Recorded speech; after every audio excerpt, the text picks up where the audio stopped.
Before I go on, I'd like to say hello to everybody.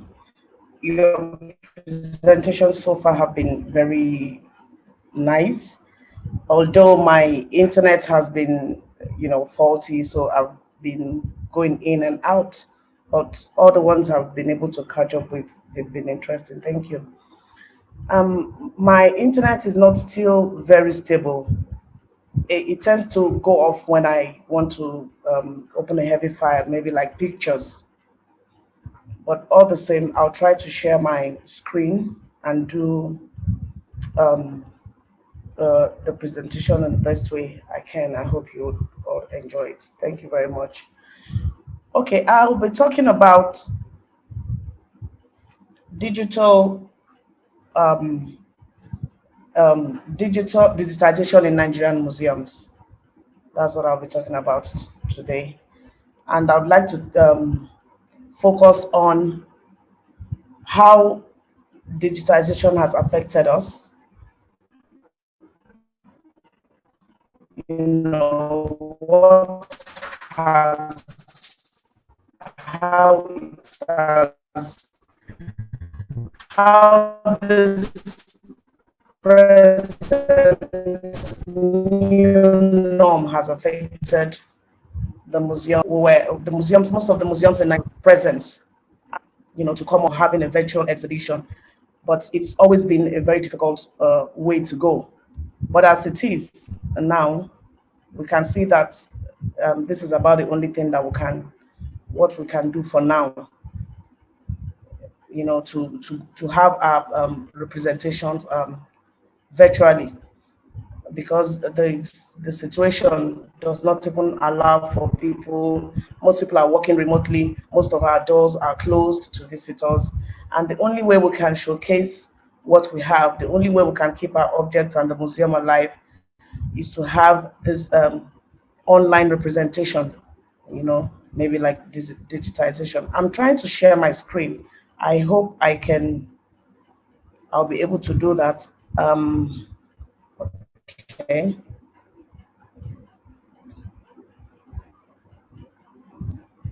Okay. So, as I was saying, please tell me if you can see my screen. No, Louisa, we cannot see your screen.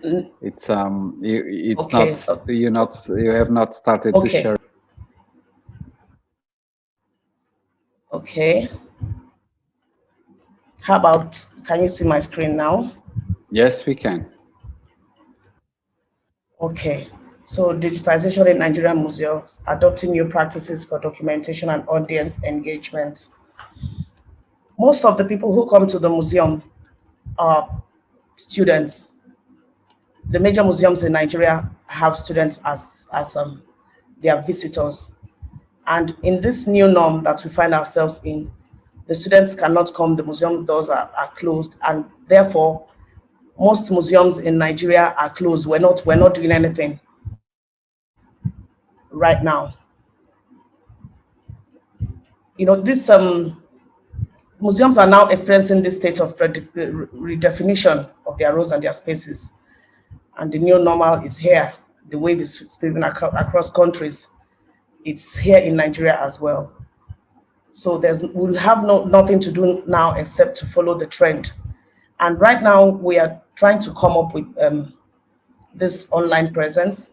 And I must tell you also that ICOM has given us a grant, for a museum in Nigeria. A particular museum is called the Badagry Heritage Museum, to be put online. So we've gotten to the stage where we need to create a website now. So that is what is happening, because aside from that, we also, when the pandemic broke at the early stage, we had to use the platform of the state government in Lagos State. That's a big state in Nigeria. So we had to use their platform to teach students, to reach out to students. But the museum does not have its own online platform. And before this time, we were actually working towards having online. Like I told you earlier, the challenges were just too many.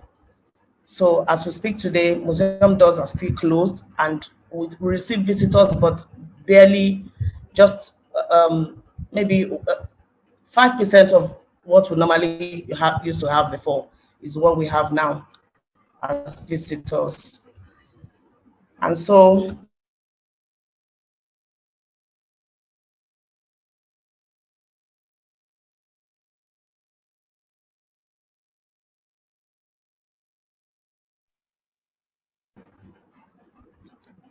as museum for it, but I can tell you that I know that in Africa, in Nigeria specifically, it's a big issue.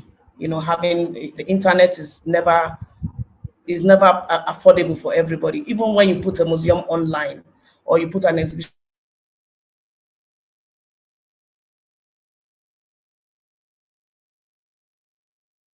online, how many people will be able to see this? Afford, to actually see virtual exhibitions.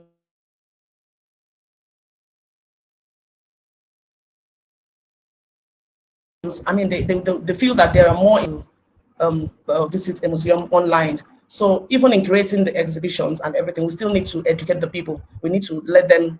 We need to let them realize that. I mean, this is the only way we can go now. Virtual. I mean, for safety, for everything, we can only go virtual.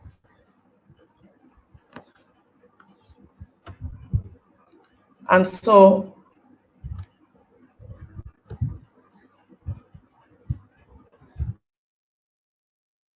most people again believe that when we go, we use technology, to showcase heritage. It actually alters or diminishes the heritage in its physical stage. For instance, when we're doing the Badagry Heritage Museum, we met with some people and spoke with a few people, and for them, they said they would prefer people to come to Badagry, that it opens the Badagry, the museum and the place and the people. It opens the place more to people when they come to Badagry physically to see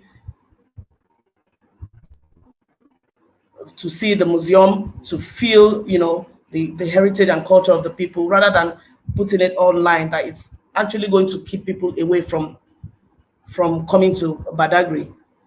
And we have to try to educate these people. And I must tell you that these people are not the uneducated, as I would put it. These are people who teach in universities, and this was what they were telling us. That's the way they feel about it.